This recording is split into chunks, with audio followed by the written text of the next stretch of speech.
Hello everyone, this is Sumanjit Kaur and today we are going to discuss how climate change has been impacting India, how it is going to impact further, what changes we are going to witness and what should be our response to it. As direct impact of the climate change, India is witnessing extreme weather events. In the month of March 2022, India has witnessed the early arrival of the heat waves, which is quite intense.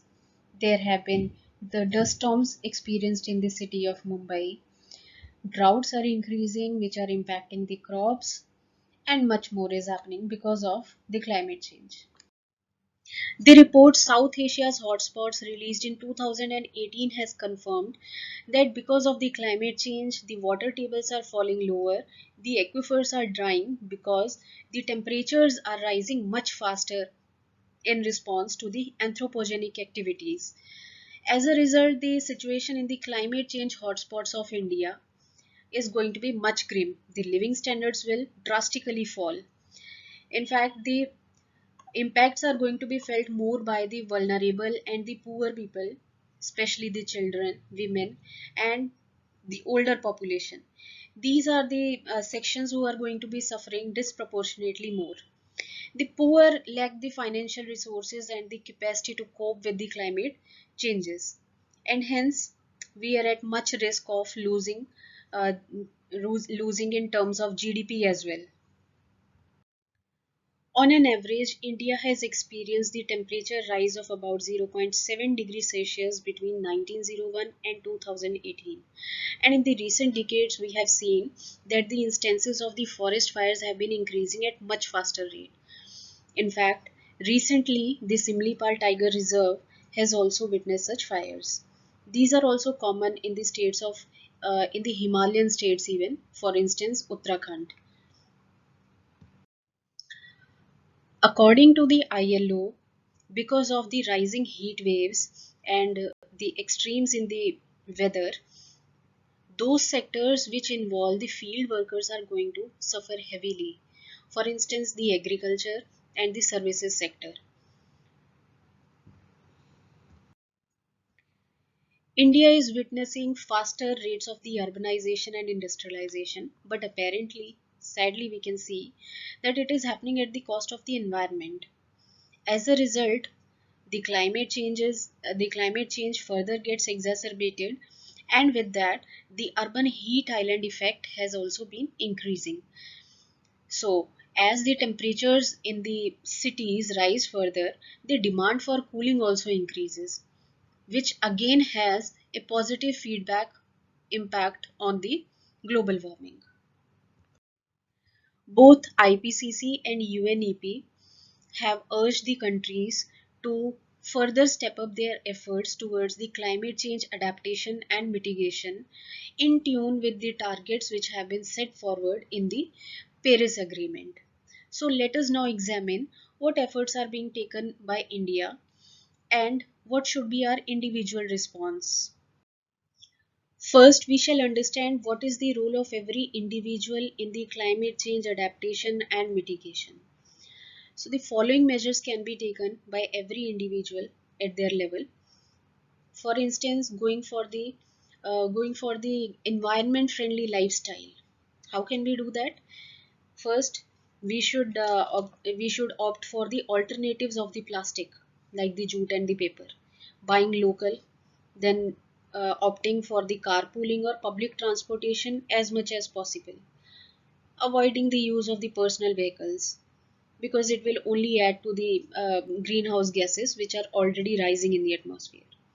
Further, we should not use the unnecessary electrical appliances. We should switch them off. The key is to reducing the carbon footprint and the water footprint of each individual. Further, we should go vegan and also contribute more and more towards planting the trees and the plants, because it is very vital as instrument in the carbon sequestration. Since agriculture is very much impacted by the climate change, so it is necessary to take adequate steps in this regard. Climate smart agriculture is very important, and Government of India has been focusing to promote the right agronomic practices among the farmers through the schemes like the Kusum, where the solarized farming is being promoted. Government of India has maintained its very good position in the climate change performance index because of its climate smart policies.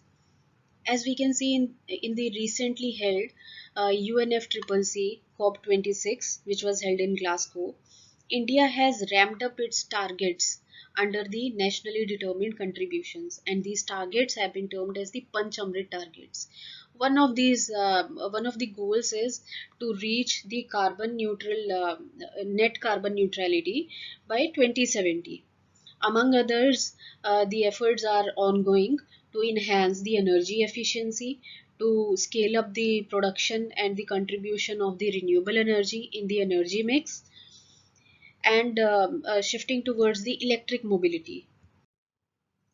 National Action Plan on Climate Change is one of the umbrella policies under which various intersectoral measures have been envisaged. These touch the sectors like water, the agriculture, the settlements, afforestation, etc. However, there are certain barriers in the path of the climate change adaptation and mitigation for India. So these are the resource crunch to invest adequately in the R&D for the transition to the low carbon based economy. Then there are higher rates of the poverty and inequality. There is lack of awareness. There is vast area of the land which is prone to the disasters, and India is also fastly moving towards the industrialization and urbanization. But along with this, the other problems have also come up. For instance, the slums are also growing, and so is our dependence on the coal for the electricity generation. Since climate change impacts every country, every region, every individual without any differentiation, so it is the collective responsibility of the whole world to come up, join hands together, and take adequate efforts towards the climate change mitigation and adaptation. The developed countries must help the developing countries in terms of the technology transfer as well as the financial aid, as it is reiterated by the Extinction Rebellion that it is vital that the efforts ongoing in this direction should be ramped up further. Otherwise, we are going to pay a very heavy price.